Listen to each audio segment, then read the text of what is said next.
with some practice, one should be able to visualize the unit circle, know the definition for each of the trig functions, and be able to use the xy value in the unit circle to evaluate the trig function. So we're going to try to do this with a little more speed. These are the techniques from video 1, 2, and 3.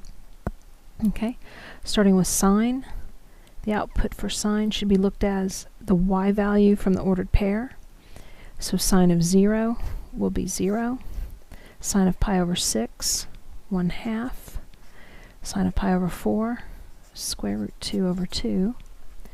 Sine of pi over 3, square root 3 over 2, until we work our way up to sine of pi over 2, which is 1. So in the first quadrant, sine is increasing. And then as we go down the second quadrant, those y values are going to decrease back down. So we know by symmetry, sine of pi over 3 and 2 pi over 3 are the same. By symmetry, sine of pi over 4 and 3 pi over 4 are the same. Pi over 6, 5 pi over 6 will give you the same output. And then eventually we get down to sine of pi, which is 0. Okay. And we won't do the third and fourth quadrants, though you could, using the same methods. Cosine is the x value, so we're going to go back around the first hemisphere just looking at the x values. So cosine of 0 is 1. Cosine of pi over 6 is square root 3 over 2. Cosine of pi over 4, square root 2 over 2.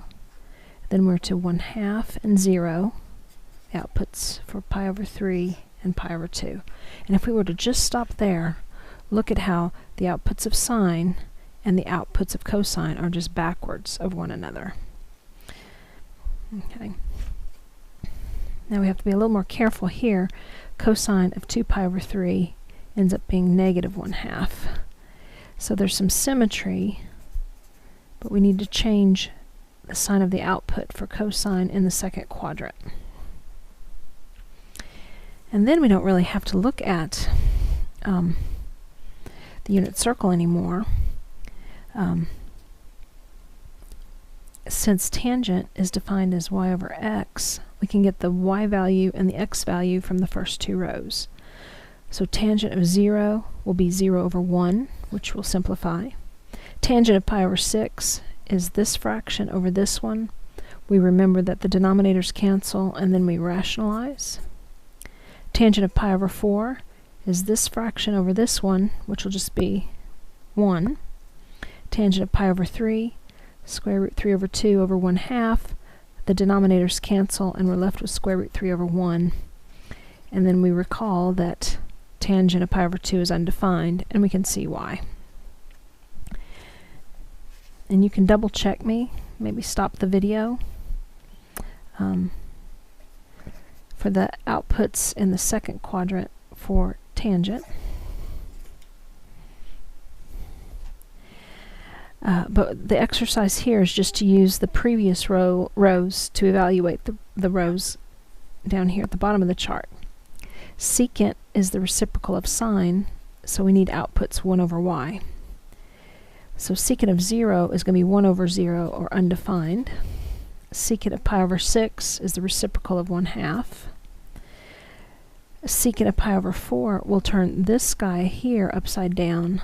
Double check me, but that will simplify.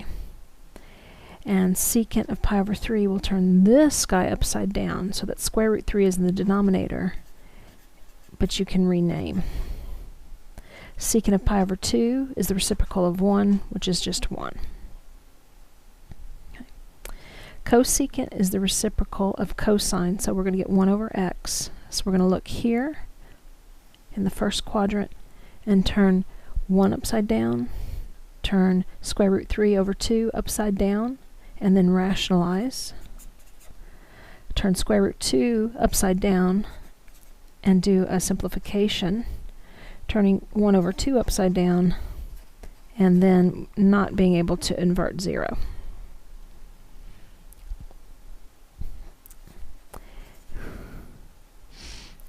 And if you want to take a moment, you can convince yourself that that cotangent is undefined at 0 because the reciprocal of 0 is undefined. And since the reciprocal is square root 3 over 3, flips that upside down, there's a little cancelectomy that happens. And you can finish the rest of the chart. To get cotangent, which is defined as xy, you would want to turn tangents outputs upside down and make them the reciprocals.